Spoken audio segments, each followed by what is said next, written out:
everybody. I'm John, and this is my co-host Azifa here.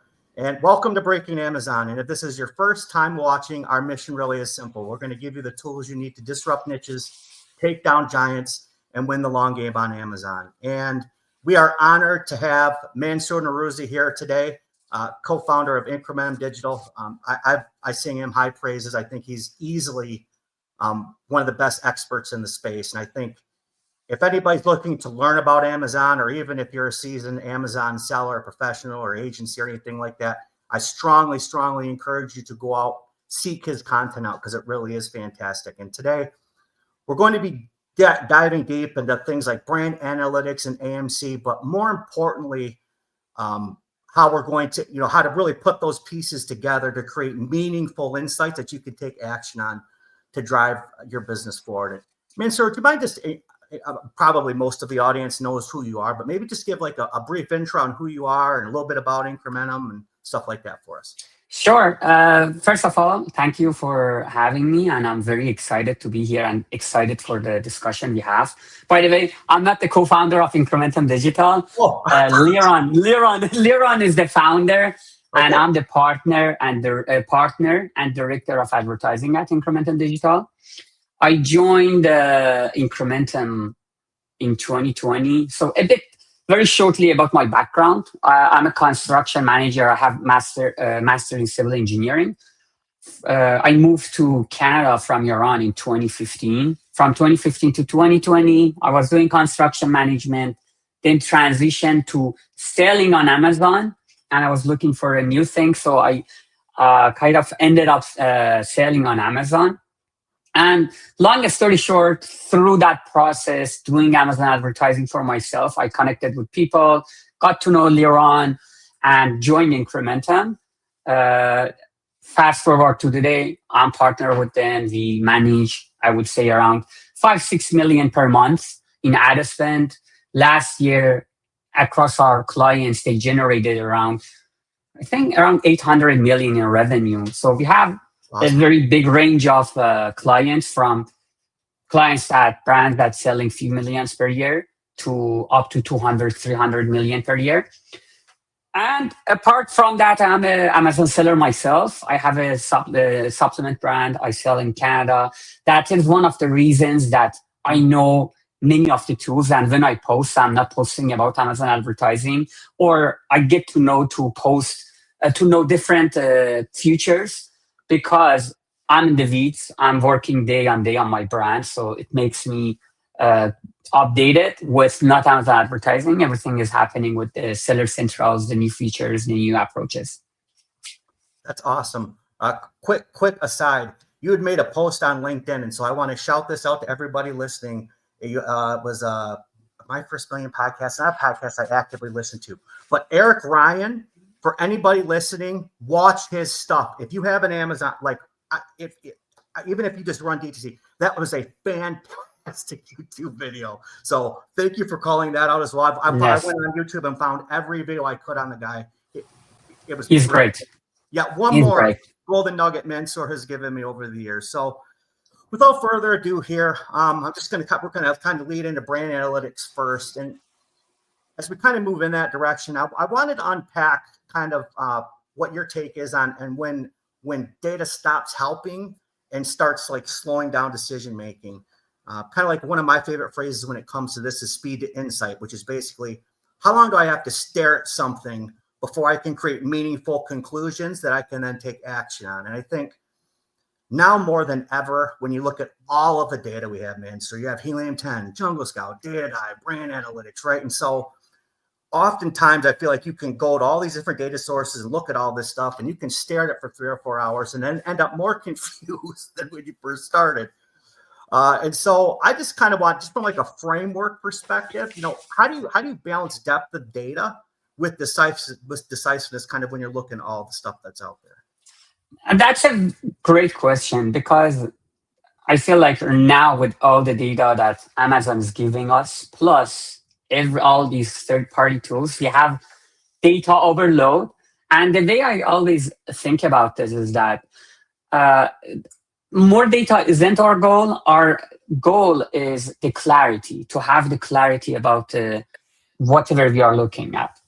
So I think most people, the mistake that they make is that they have all these data and all these dashboards, and brands keep making different dashboards, and they want to look at all the different pieces to make a decision.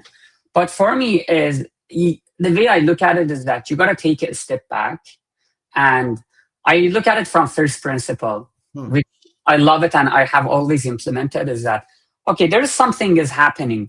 Forget about all these noises. Unit session percentage is important. I don't know, cost per session, cost per that, or different variables that are secondary impact. You gotta go take a step back and say, what is that root cause that is directly impacting this? So when it comes to data, I usually go to the, for instance, you are saying your tacos goes up or your sales is changing. There are two things impacting that, right? It's either traffic or conversion. As simple as that. So traffic sources, you got to check, you got to think about your traffic sources. What those, instead of going to the metrics that you have created and you have created these noises, take a step back. This traffic, what is causing this? Is it that or not? Conversion, what is causing this? So you go look at these data, you keep your way back to see where you are finding that change in your data that's happening. So the best way I would respond to this is that think about it in a first principle way, find and understand what's the root cause, go look at that. And in the future, if you want to make it easier, it's just a matter of having some dashboards to make sure those foundational things are clear, are in the graph, are in the tables, and anything happens, right away, you go there, and when you see the main variable, you're like, okay, this is what's happening. But I get this question, and I have seen this from even some of our managers, some of our brands, that they bring every single data to the equation, and you're like, but that data is not even related to the sales change we are doing, or what you are talking, that unit session pricing cost is not related. It's not going to help us in any way to understand what is happening here. So I would say just take it to the root, to the basics. That's such a great tip. I think, yeah, because it's real easy to lose your bearings when you're looking at that stuff. Such a great tip. Yeah. Did you have a kind of moving to brand analytics? I think you had one here, didn't you, Azifa, that you wanted to ask? We got a few for you. Yeah, I mean, great points by Mansoor there. It's funny he put it that way. Go back to the roots and the basic. It's you go all these stages to eventually realize it's the basics that matter the most. So this is definitely some great points. One thing that which I felt would be a very interesting question is a lot of people really misinterpret parts of brand analytics, right? So in your experience, what do you think is a common way that agencies or brand owners misinterpret data in brand analytics and end up taking actually worse decisions? Brand analytics, when we talk about brand analytics, there are so many tools now. You have search query performance, you have top search terms, you have customer journey analytics, you have customer loyalty analytics. So I would say when we're talking about brand analytics, I don't know, are you talking about search query performance, or are you talking about any specific tool? In general. I think the biggest mistake that it was happening most often, but I feel like now people are learning about it, is that understanding the data, the source of data. This is something that I have seen times and times. They start analyzing and looking at the data. First of all, when it came out, everyone's saying that why search query performance data is wrong. The sales are not correct. I'm checking with my business report.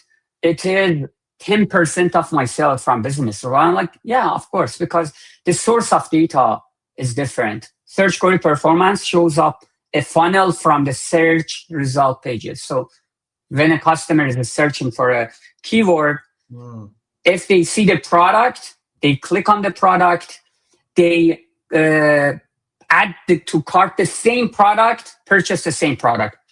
You have the whole funnel in the search query performance. But I'll give you a few examples.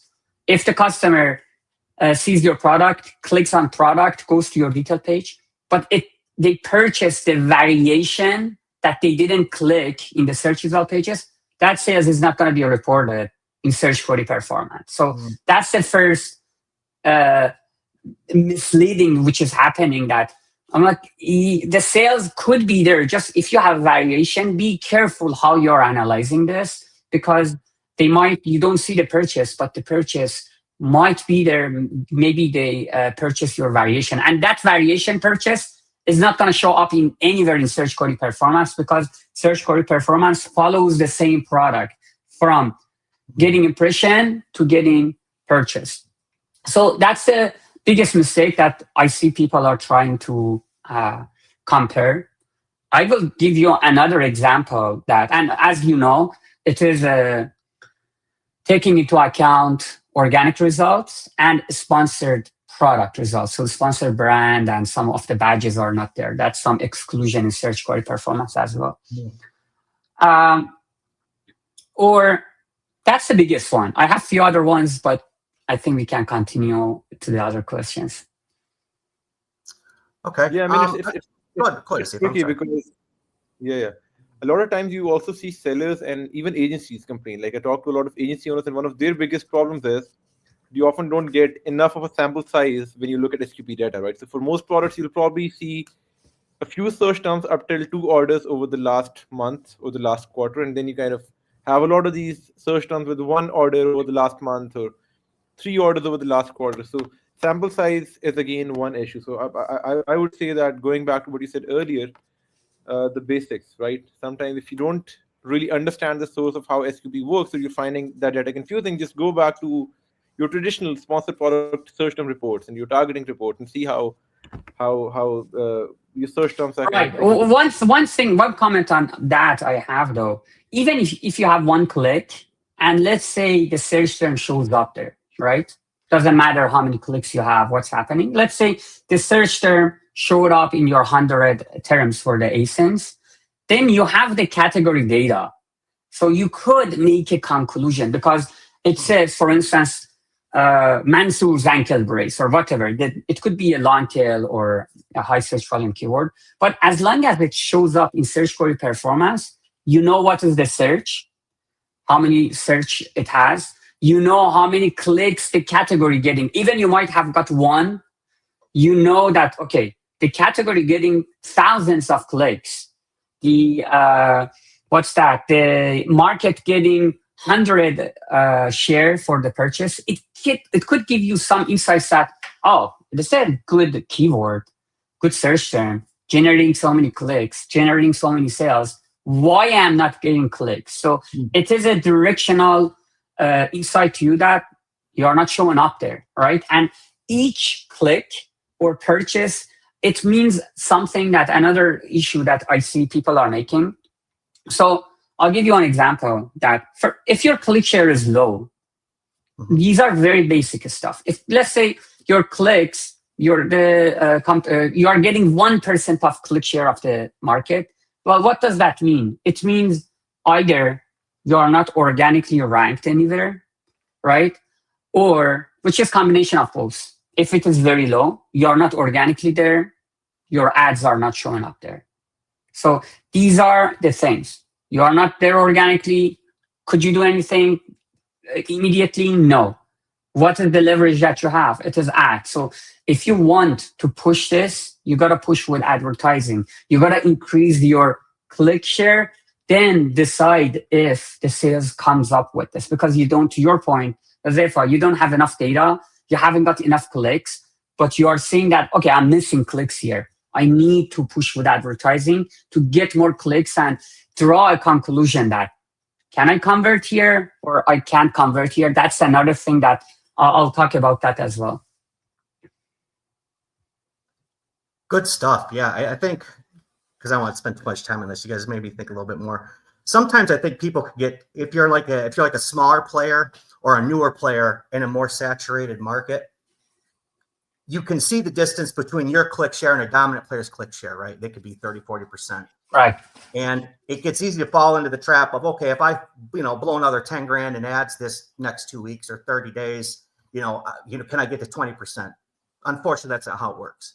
You're going to make those gains incrementally. So I think if you have the resources to do that, you really need to map these things over time. And then when you set a target on something, you're looking to make incremental gains. You're not going to make huge, leaps and bounds and click share, and just really win where you can win and kind of attack it that way. Great stuff so far, guys. Yeah, and I actually, John, what I wanted to mention about that as well, few KPIs that really important for me in that search query performance that doesn't show up in search query performance is calculating the conversion rate of your product, conversion rate of the market, because you can easily compare that, right? You have your purchases, you have the clicks, divide these two, it gives you your conversion rate for the keyword. For the category, the same. You have the total purchase of the category, total clicks of the category, divide these two, you get the conversion rate of the category. So it had the same way for CTR. You can calculate what's your CTR for the keyword, what's the CTR of the market for the keyword. These are different from your share, right? Share means how many compared to category you are getting. But then I'll tell you how easy it makes the decision for me. If your conversion rate is much higher than conversion rate of the average of the market, for me right away, it's that there is a great opportunity here for me to improve my organic ranking, because I see a huge difference between my conversion rate and the category conversion rate. Now, it becomes a bit, not complex, but there is another variable I add. If your click share is low, let's say you have a 2% click share, you have a 5% click share. For me, it means that, okay, I have this keyword, it's converting very good, better than the market, but my click share is low. Meaning, if I increase this click share, the chance of me being able to rank and get more sales is higher, because my issue at the moment is I'm not getting enough clicks. I'm not showing up enough on the top to get enough sales. But when customers see me, I have a great conversion rate. So that shows me that, okay, this is a directional for me, that this keyword is a great keyword for ranking with high conversion rate, low click share. Now let's say you have a keyword that the click share is very high. Let's say I'm just making up 30% click share. For me right away, I don't need to look at the ranking of that keyword. I could say that, oh, this keyword is ranking probably number 1 to 4 in the category because the click share is very high. Usually I have found that 20%, above 20% means that you're probably ranking anywhere number 1 to 4, because that 20% is so high. That means you're already top there. So that click share is also another directional thing for me to understand where I'm standing in terms of the ranking part. That was the stuff I was looking for today. I'm dead serious. So those are the things I want people to listen to, where somebody's a practitioner and they've been doing this for a very, very long time. And it's more about, that's what the very first, speed insights. It's about making those connections in the data that you can draw meaningful conclusions from. And I think the delta between PDP conversion rate and market conversion rate was a really, really solid insight. Kind of a quick one I wanted to ask was, just off the top of your head, what are the 2 or 3 kind of go-tos in brand analytics, like that you kind of like, I look here and I look here for the most part, and then you look other places? Yeah, it depends. If I'll start for bigger brands, and then I'll go to the small one as well. For bigger brands, sometimes branded terms are very important to see what type of click share, purchase share we are getting. So for those branded terms, we try to get our purchase share, click share close to 100% to make sure that there's no competition. So from search query performance, we don't even go to the ASIN level. We look at the brand level to see what is our share for the branded. Second is some of the categories that, again, for bigger brands, they want to dominate the market for keywords. We look at to see where we are standing for those main keywords. If you are the top brand in ankle brace and you want to say, okay, I have different type of ankle braces, or we have a client that they have lip liners and they are number one in the category with different products. They want to make sure they have highest share, and that share is not going down. It's going up, but not down. So these main keywords from search query performance, we are looking, what we are always checking is that impression share. Usually we don't care because impression share, I could talk about that, it's misleading. Click share and purchase share. Click share, we don't want to go down. We want to go up or be consistent.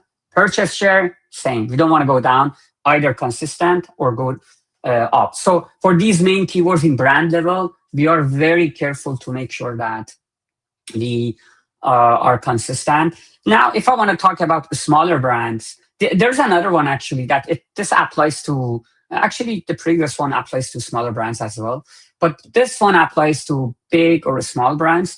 If you go to the ASIN level in search query performance, you know that you could click on the search terms, takes you to new windows and shows you the click share of the top 10 products as far as I remember. So you could see that, okay, what is my click share? What is the click share of the top 10 products? If you are among the top 10, you will be in the list as well. Other than that, it will be top 10 products plus your product on the top. Now, for bigger brands, we will see, okay, you want to compete for these main keywords. Are we getting enough click share? If we are not getting enough click share, again, the question becomes that we don't get distracted. What's the main cause of not having enough click share? We want to increase the click share. Well, we got to push our ads. So we push for that keywords. We run our ads to make sure that we are getting to the click share that we need. If we need to increase for any reason we see decline, we push with the clicks. So in general, if I want to say for any brands, the things that I would check out is, one, take your main keywords, have you make your own dashboard or with tools, different tools they are. Just make sure that for main keywords, your trend of click share and purchase share is steady. You don't want to lose them. If it lose them, it is pointing out to something is happening that you might not see that. Actually, it's a good point as well. Sometimes they consistently track organic ranking for keywords, and we think that if anything happens, we are going to see that. But sometimes the difference between you and the next person is noticeable. Until you see the ranking drop, it's going to take time. But in search query performance, you might see that, oh, last week, all of a sudden, like I dropped 10, 15% in click share, 10% in purchase share. So I got to go take a look and see what's happening. Maybe you don't see that in your organic ranking. So that's another thing. Monitoring for us, and to be honest, it's difficult to monitor 100. Usually what we do is the rule of 80-20. We go to 20% keywords that make a big difference. They are high search volume keyword. They make a big difference. Other than that, it's a game. It's not noise, but it is very difficult. It's not scalable to go all 100 keywords and see what's happening. So we focus on let's say top 5 to 10 keywords. Yeah. That is one. The last one I would say is that testing. Testing is the most important thing. Let's say you change your image, you do something in your listing. There are some metrics that like CTR, CVR, or whatever it is. But in keyword level, if you want to, I'll give you one example that we have done this a lot. If a client comes to us and says, what if I drop my spend on my branded terms? Maybe I'm cannibalizing. Or no, for this keyword, category keyword, I'm number one. What if I don't spend too much to show up in the top 1 placements because it's expensive? Why should I even be there, right? Why should I pay for that spot when I'm already organically number 1? So what I have learned, and we have learned, is that we shouldn't assume. We're like, okay, we could do the test.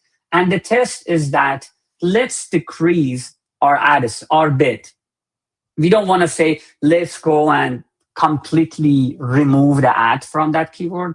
Let's decrease our bid or decrease our spend, both of them. Because if you decrease your bid, your placement changes, or if you decrease your spend, you are not showing up sometimes there. Then you follow the search query performance for that keyword. Here's another mistake that people might do. They are looking at the click share. If click share is going down for the keyword, I'm like, no, click share is going to go definitely down because you're taking out your ad. So click share is not a good place to look.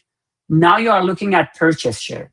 If purchase share for the keyword or branded category, whatever, doesn't matter. If purchase share goes down, it means that that ad that you removed was doing something that now it's not there. It is purchase share going down. If it stays the same, if it goes up, which is awesome, it means that, okay, it seems like the ad wasn't as effective, not effective. It was maybe cannibalizing, right? That now that we are spending less, our purchase share is similar. So this is a very, very good test that you could do in the keyword level. Before, we had to guess. We didn't know the answer before search query performance. But now in any search term level you want to test, you can easily just say, okay, let's do that. Just one thing you got to consider is that search query performance and weekly level, right? So you have to wait a week to get this data. For that reason, before you might see something when you do this change, if the keyword is very important and it's a high search volume keyword generating so many sales, you might see the data after 2 days that, oh, my revenue is going down or my rank even going down right away. So you revert back. You don't wait for search query data. Mm-hmm. If you see the immediate results in your numbers, in your ranking, then you're like, you already have your answer. You push back that spend to the keyword. That's such a great point. I think that rank is such a lagging indicator. You know, yes. it's a lagging indicator. And I think there are a lot of sellers and, you know, practitioners out there that probably fall into that trap of just looking at rank. And by the time that moves, you're usually way behind the 8 ball on that, and giving people that pulse check so they can stay on top of it quicker, because you can't swim up a waterfall, right? Like you start swimming upstream before you go over the edge, because swimming back up to the top is pretty expensive. So really, really great stuff. I think we're going to pivot to AMC next. Do you have something there, Hazeef, so we can get everything in? We got a lot to talk about. Yeah, again, great points. One thing that while Mansoor was talking about all of that really was coming to my mind is talking about high importance keywords. I think another great indicator that SQP really provides you is that if you have 4 or 5 of your most important keywords, right, and you have your conversion rate higher than market, the way Mansoor mentioned, you calculate that, and then you see one of the important keywords very similar to the remaining ones,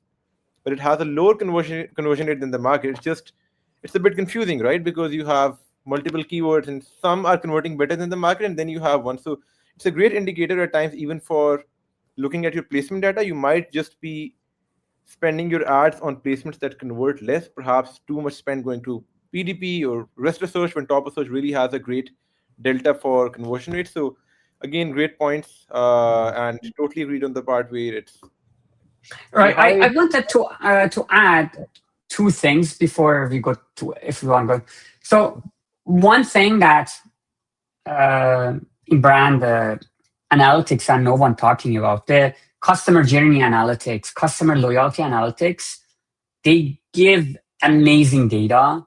And this is, I would say, probably for bigger brands, but smaller brands also could see that in some tests. I'll give you one example. In customer journey analytics, for anyone who's listening, so it shows the journey of the customer from awareness to the consideration to intent and purchase. So for instance, how many people did a category search? How many dropped off? How many viewed your page from view pages? How many added to cart? How many saved for later? How many dropped off? They didn't do anything.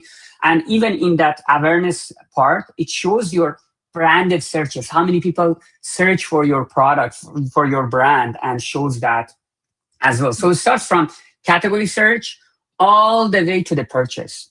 Now, what is important. This data on its own is not important. Like, it's not insightful because it shows you monthly or weekly, same as search query performance. But when you map it out in time period, like, okay, let's now take it to different place and look at it weekly or monthly, it becomes very insightful. For instance, we had a scenario that client was asking us. I was pushing them to do the brand tailored promotions. I'm like, okay, we gotta test that, and I think every brand should run all those segments. They were like, no, what if it is if, for instance, if we're on brand tailored promotion, 10% discount for people who added to cart, why would I do that? Because they are gonna purchase. So my question from him was that, how are you sure they are gonna purchase? How do you know they are gonna come back and purchase?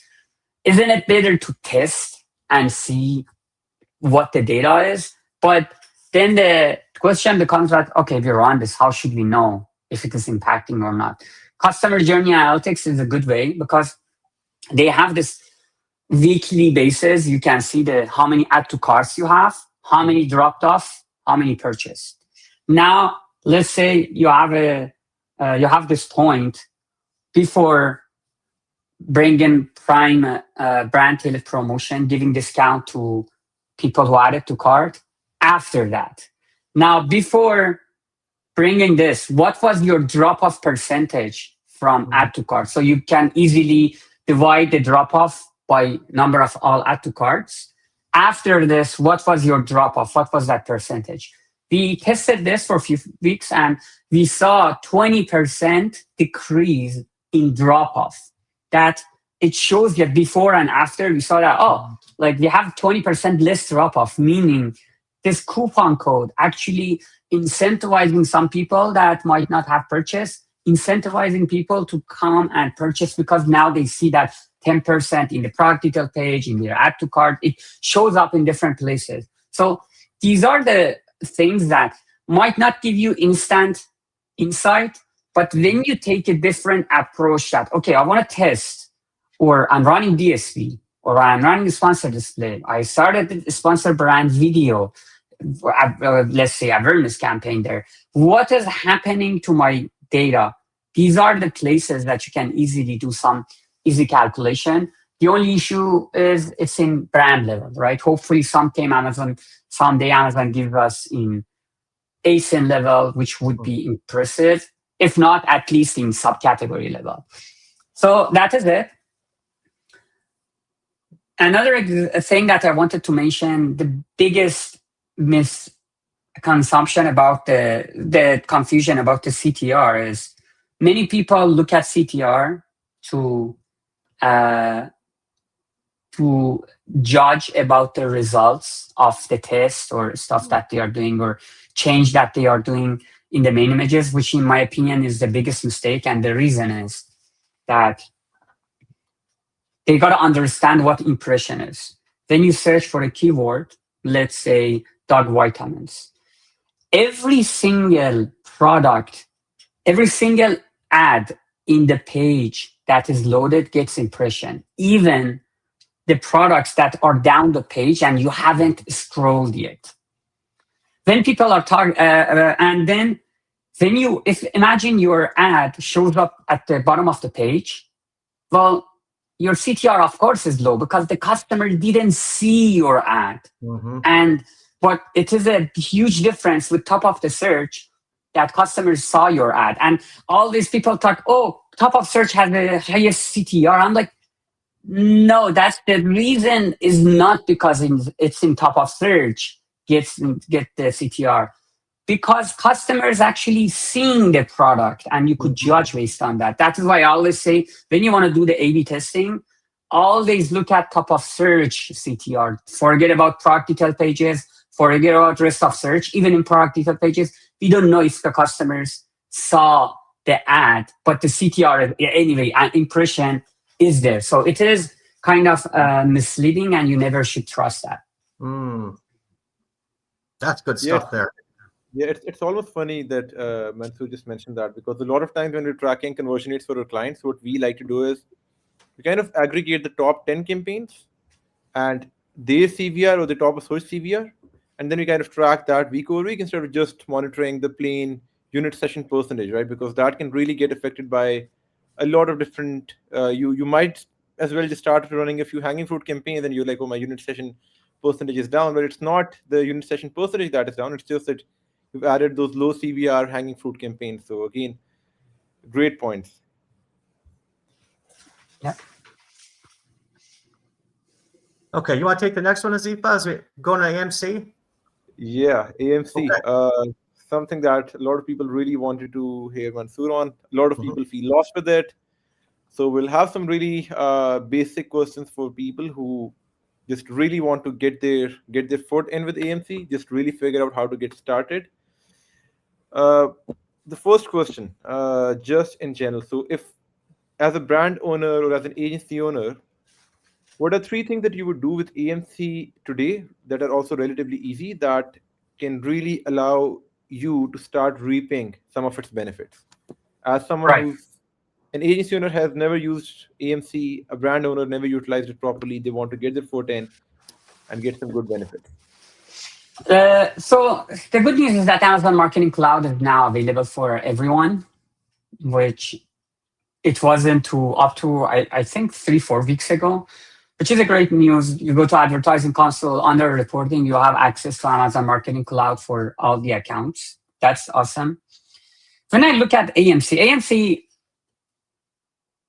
I make it to 2 segments. One is insights, the other is audiences. Like at the end of the day, you could do one of these 2 things: get insights, advanced insights, easy insights. Second is create audiences. Now, in terms of insights, you got to think that Amazon is giving you, and there's a there's a mistake that people sometimes doing is that they think they could see the data of all Amazon in Marketing Cloud. And learning, understanding, this is my always rule, that before using any tool or drawing any conclusion, understand what the data is telling you, not the data is telling you. Understand where the data comes from. That's it. As soon as you have that, you have the first step there, and you can move on. So in Amazon Marketing Cloud, Amazon gives the any interaction that customer does with your brand. So this is the biggest mistake. Sometimes people think that it is about every data on Amazon. No, any interaction between customer and your brand. And where it starts, the lowest part that it starts is, let's say you are looking for dog vitamins again. If your product, any of your products, shows up anywhere on the page and you get impression, that shows up on Amazon Marketing Cloud. And it says, okay, there's a row there that this customer at this time from this phone with this operating system with this zip code did this product got impression for that from this campaign, from this ad group. So all the detail about anything. But if any of your products doesn't show up on the page for dog vitamins when the customer is searching, that happened, but you are not going to see anything in your Amazon AMC account because your product, doesn't matter if you have that product or not, your product didn't show up there. So nothing will be recorded. That is what you need to understand, which goes for clicks, purchases, and so on. So that's about Amazon Marketing Cloud, which is recording every single interaction customers have with your brand. Now, in the insight section, it is unlimited. Anything that you want to query, like the biggest part that I'm sure you have heard is drawing the customer journey, right? Mm-hmm. What happened to the customer? Customer saw your DSP, let's say you're running DSP as well, saw your DSP somewhere, your video ad in another off Amazon. Then they are seeing your sponsored brand. They saw your sponsored brand. Then they saw your sponsored product. Then purchase from your sponsored display. So it shows that journey because since you have recorded every single interaction by the millisecond, you can just put this in a timeline and say, okay, what happened for this customer? Now you make a cohort that, okay, customers that saw sponsor, we have this table that shows every single possible situations. Started with DSP, then saw a sponsor brand, then saw a sponsor product, then sponsor, then purchased.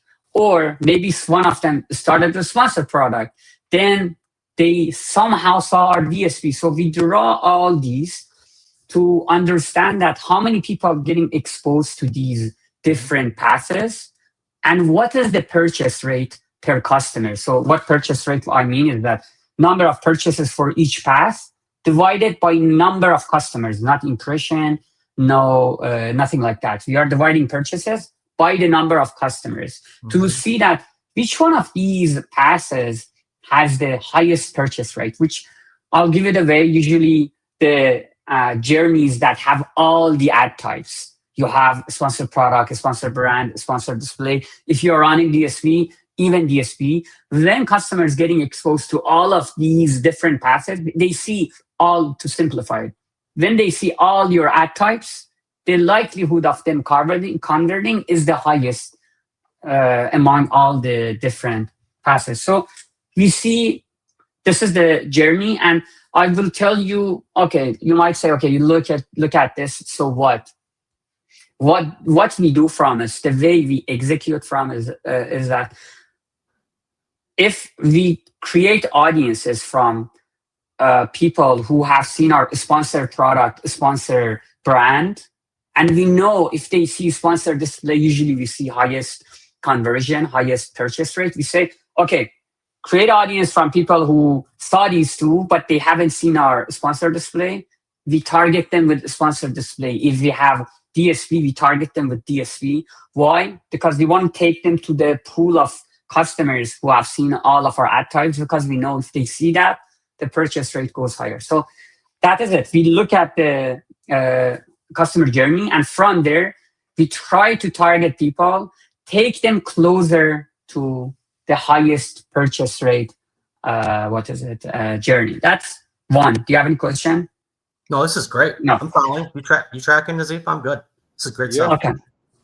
Okay. The other one is that sometimes something happens that if you look at in your advertising console, for instance, you can see the number of new to brand, the percentage of new to brand sales for sponsored brands. It doesn't show up for a sponsored product. For a sponsored display, I believe doesn't show up as well. So what we do is that we want to invest in the ads, in the campaigns that bring the highest new to brand customer for us. We don't want to keep pushing campaigns, putting money in the campaigns that they are just spending, getting the repeat customers, right?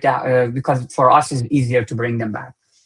With AMC, you could easily get the new to brand percentage for all the campaigns, even in ASIN level, even in search term level. So we see, okay, these campaigns, what campaigns has the highest new to brand purchases? Let's push those campaigns. This is another easy way to look at it.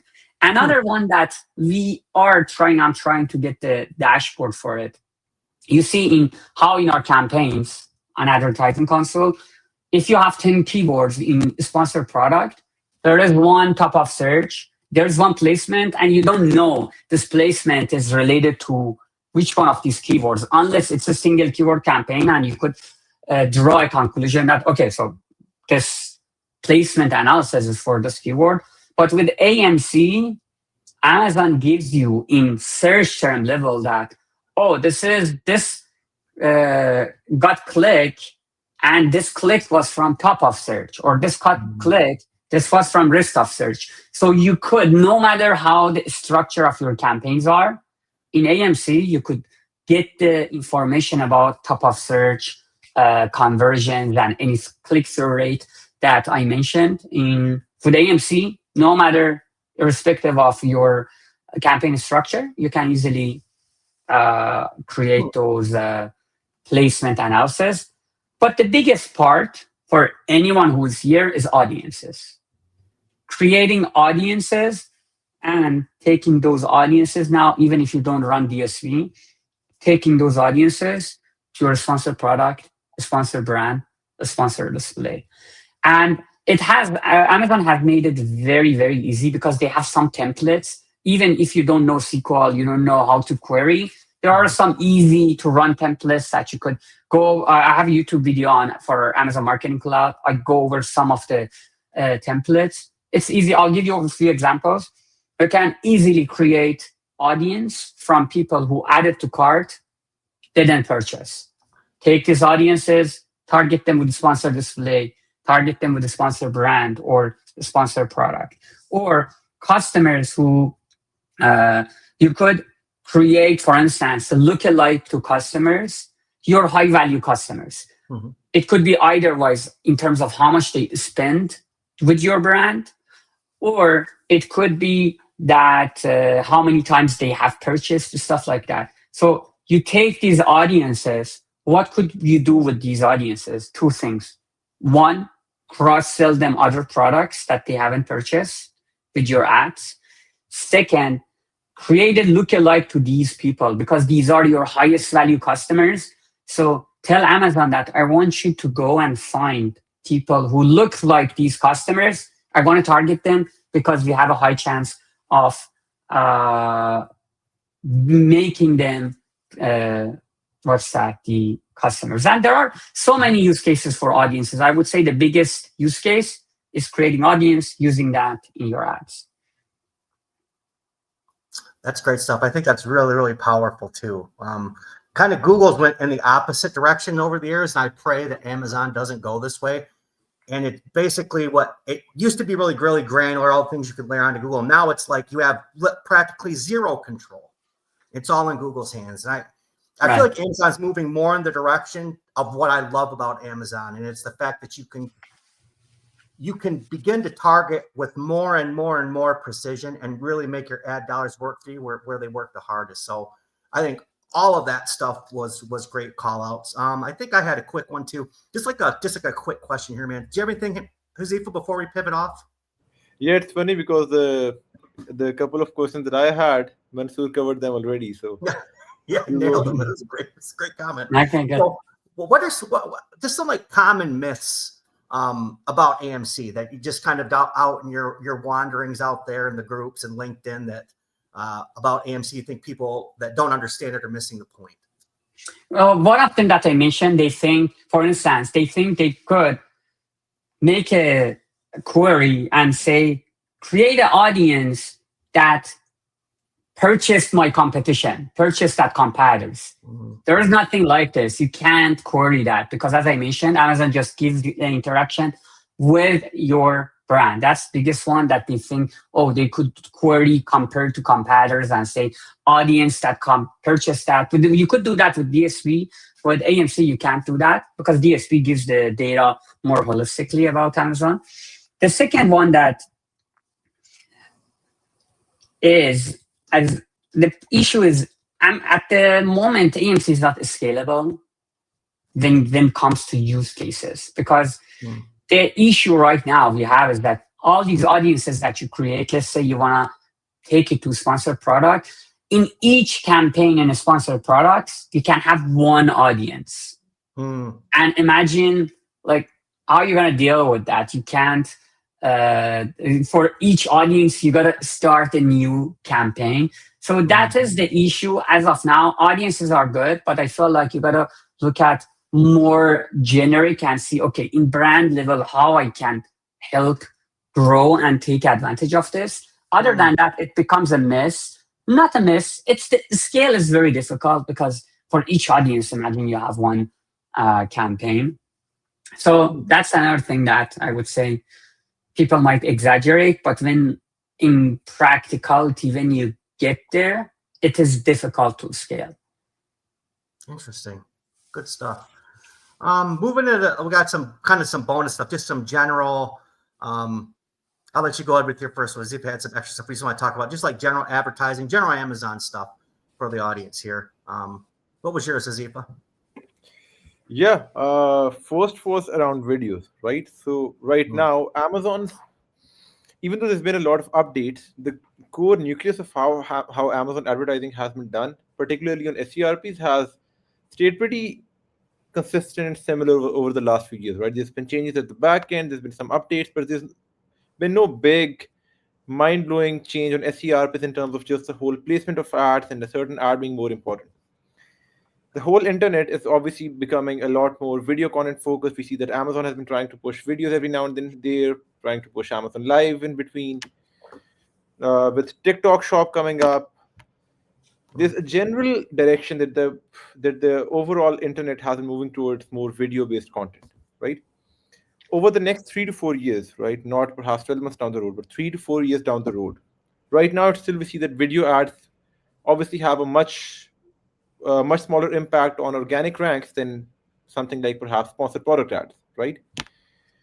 How do you see this changing over the next 3 to 4 years? Do you think Amazon will introduce more mid-page video placements, some short-form video spots, side-run ad breaks? Like, how do you see, just in general, attention-based advertising evolving on Amazon over the next 3 to 4 years? Like attention-based advertising.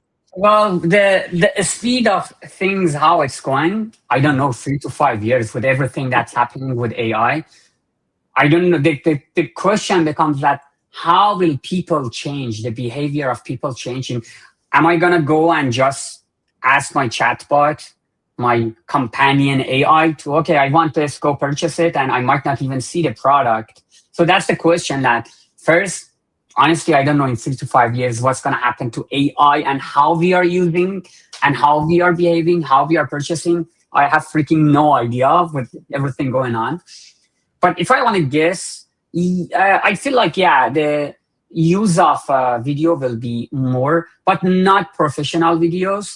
The thing is that, I don't know if you had heard or not, in Creator Connection, now Amazon will let us to advertise the video UGC videos that creators are creating.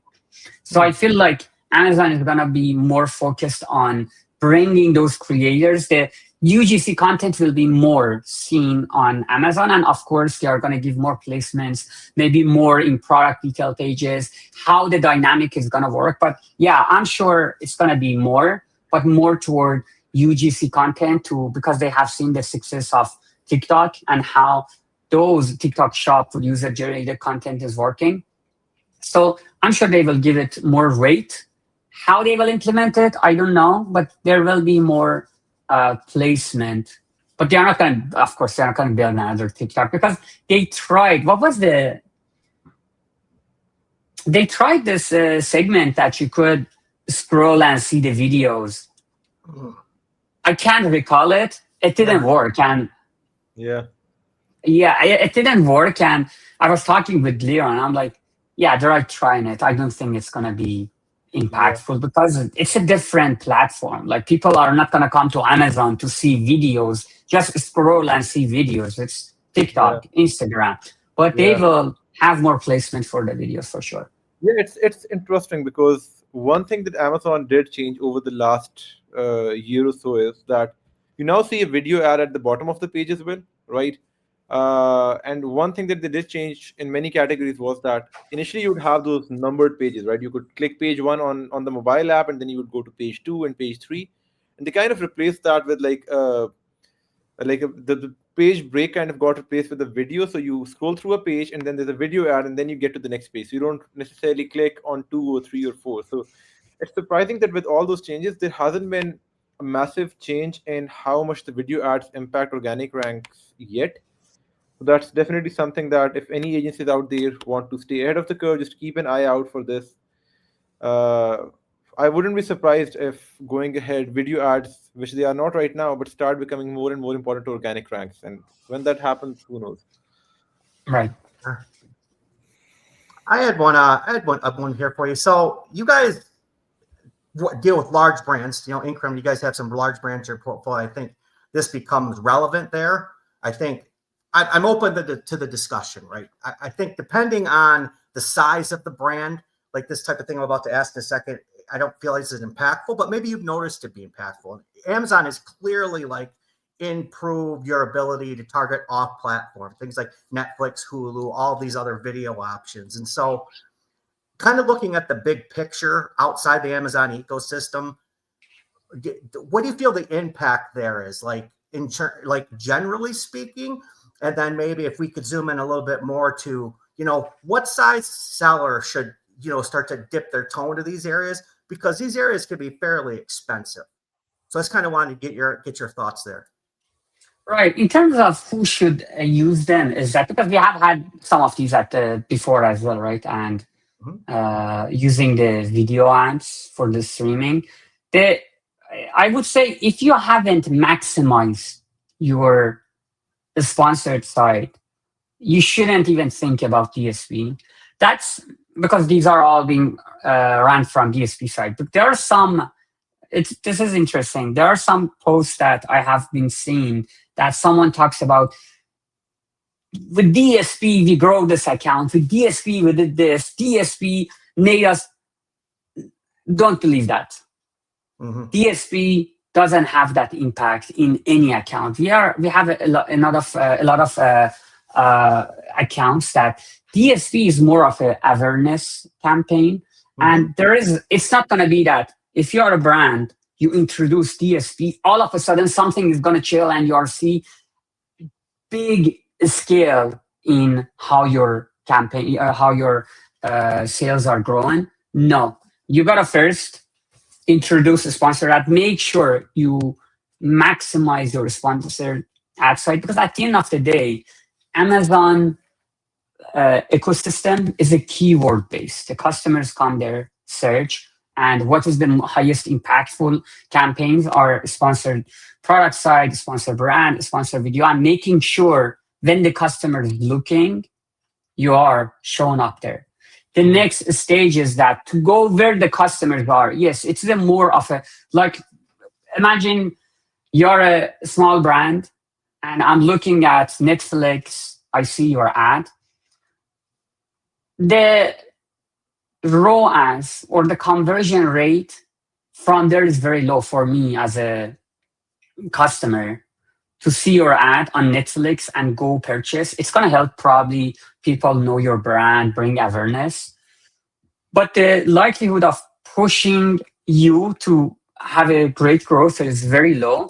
And the brands that we work with, when they invest in these type of ad types, they don't look at ROAS, because you don't see ROAS. There is no return. The return is very low. A few days ago, actually, I talked with a lip liner brand that we were talking.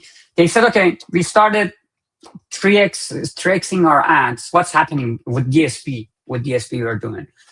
What is happening? Should we continue or not? Then our team started, we went over the ROAS. ROAS was very low. They were deciding to continue or not. Then I brought another metric. I showed, okay, look at this chart. This is your branded searches. Where we started, you can see the branded searches all of a sudden has gone up drastically. You're not seeing ROAS, but people are searching for your brand now, right? For them, they have a big budget. They could do this. They could invest in bringing awareness, increasing their branded searches. And in that case, that is where I said, guys, please don't look at the ROAS. And that's the issue we have with most of the clients. They want to go awareness, but when you run awareness, they are looking at ROAS. I'm like, the ROAS, we shouldn't look at ROAS. Awareness, you get from the name. Awareness campaign, you want people to know your brand. So for a smaller brand, I don't think it's going to be a big influence. This is more for bigger brands who have a high budget. Yes, you are top of the category. You have maximized your present with the search. Now you want to bring more audiences to pool of the audiences to increase your market size. For a smaller brand, no, you haven't got enough market share. Already customers are there. You haven't maximized the customers who are searching. Now you want to bring take the customers from Netflix, from another website, and bring to purchase from you. No, forget about that. First, focus on who is in front of you that's searching for your product. First, convert with them, maximize there, and then you can move to the top of the funnel or the DSP. I think go ahead, Ziva. Yeah. So one thing that I and John have talked about this before, but it's speaking from the perspective of bigger brands that can actually afford DSP. one of the reasons what you just mentioned why it's worthwhile investing in branded traffic is linking it back to SQP. The only keywords that you would see an 80 to 90% brand purchase share on are branded keywords. So I and John have talked about this before. If you have a branded keyword with a 5,000 search volume, it's probably going to make you as much money with that 80% purchase share as a 40,000 monthly searches keyword with a 10% purchase share, right? So this massive gains on really being able to boost branded traffic if you can really invest in ventures that can help improve your branded searches. If you can't, again, like one thing I want to add to this is that with DSP, many brands, many agencies that they run bottom of the funnel, right? Bottom of the funnel means that customers who have viewed your product, they are very close to purchase. There is a huge cannibalization happening in that bottom of the funnel with DSP because it is VCPM, cost per impression. With sponsored display, if you're on cost per click, you don't have that issue. But with VCPM in DSP, there's a huge cannibalization, and some agencies, they run DSP, and look, our ads are bringing this many revenue. I'm like, forget about how much your DSP is bringing. That's another way that, John, we've talked about this, that you have a different view of what is my top line. Do I see my top line moving? Or, yeah, I see like 100K. With DSP, you brought 100K for me. But when I look at my revenue, I'm like, okay, I don't see a change between previous months and that month that you're on, because most of them is cannibalization. So that's another thing, is that they look at data in isolation and they draw a conclusion that this is working. But no, go back and see, okay, I started running this. What is happening to my top lines? Do I see the numbers? Do I see growth in the YouTube brand? Do I see growth in subscribe and save? Or no, I'm just seeing some revenue numbers from DSP that if I didn't know you're running DSP, I wouldn't have seen that anywhere, any indication of those influence. Yeah, I've been super excited about that take. I think, especially when we're looking at DSP, and you brought up awareness, I think like a lot of people that are, e-commerce, I feel like has, not to spoil people, but kind of morphed the way people think about advertising in general. And it's easy to forget that iconic brands like Nike, I mean, just brands out there, this stuff didn't exist. And they were able to maintain market dominance and grow themselves in the absence of knowing if every single dollar is creating direct ROI, right? And I think when we're talking about brand awareness in general, especially we're talking about external traffic, right? Like if DSP's pulling people off platform, back on platform, and they don't necessarily click the ad, but they come back to Amazon to look for you. If somebody's looking for a cell phone case or whatever, something like that, you're going to have what I call this like interest, like click leakage, right? Like if somebody's coming in from like a generic cell phone case or whatever, and they're going to click somebody else. But if you're generating brand-born traffic, the odds that those off-platform dollars are going to work harder for you, and you're going to be able to retain those clicks is a lot higher. And understanding what KPIs map to what parts of the customer journey is a very, very, very good insight for everybody to kind of latch onto. So great stuff there. I think, did you have one more, Hazif, or did we want to wrap it up? I think we had one more this was kind of like a quick, easy one. I thought this was a good question. Yeah, I feel like that was pretty much it. I can't seem to find a question that's left.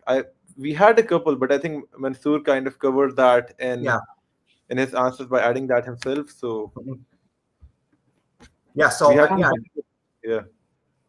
I think great session. And what I'm going to do for everybody, I'm going to put together a PDF that kind of distills like the key points that Mansoor went over today, so everybody can kind of look at that and reference that. And I think where can people find you? I mean, to learn more about you, see your content. LinkedIn. That's where I'm active. That's where I'm posting. You could find me at LinkedIn.